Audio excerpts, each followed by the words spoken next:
Now, there is a social change that is going on around this country. It's been going on for some years.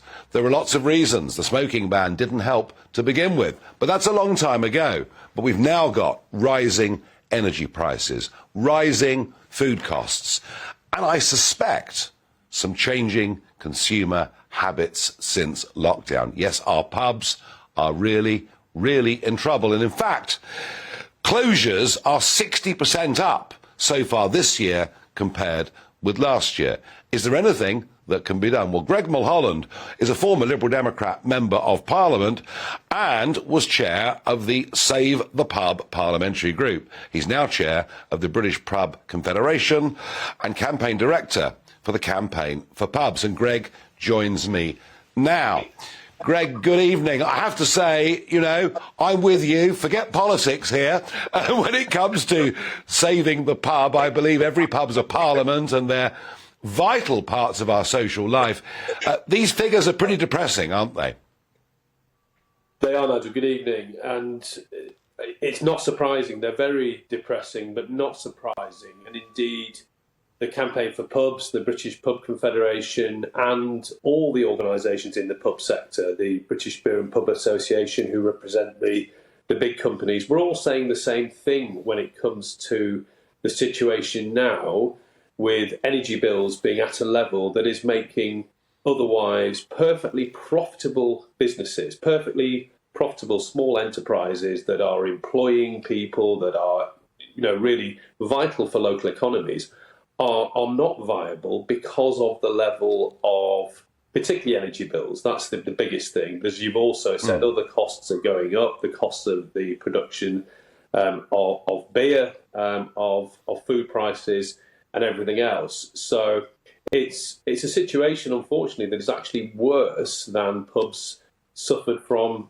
the pandemic and the lockdowns. And obviously that was devastating. But there is now a sense, I'm afraid, that the UK government has decided it's going to give all the support it has, and that it will now stand by and watch more and more pubs close, which is a real blow to those local economies and a huge blow to the communities that will find themselves without that pub, because it is such an iconic and important part of communities up and down the country and indeed our culture. Yes, absolutely. This is about way more than just economics. But the Chancellor, Jeremy Hunt, in the budget, sort of said to us that he was doing the pubs a really big favour. But how do you view that statement he made about beer taxes not going up in pubs but going up elsewhere? Didn't really help pubs, did it?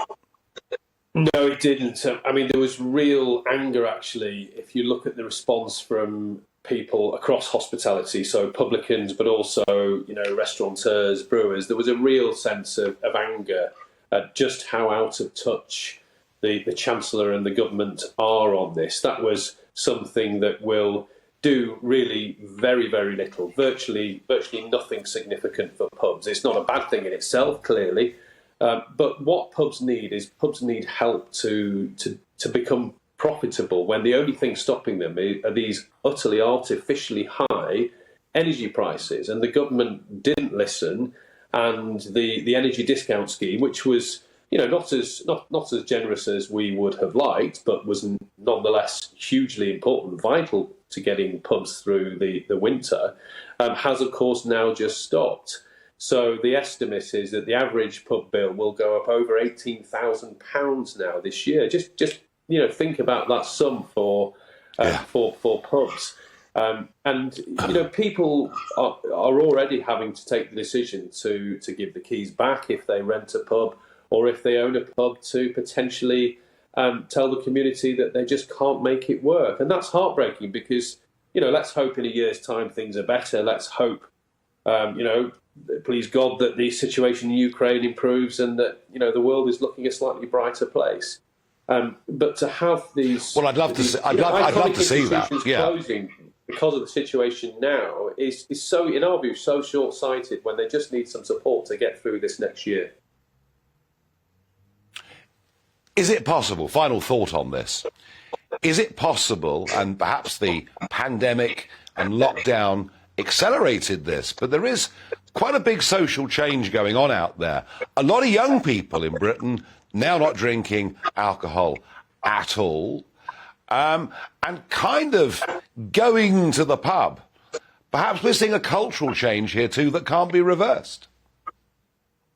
Well, I think it's hard to say, is it because pubs are closing that people aren't going, or is it because people aren't going that some pubs are closing? These things all change, but the pub has adapted. It's centuries old, and pubs have always adapted. They are still adapting. There are great pubs that have a huge appeal to people across the age range if they offer people what they want.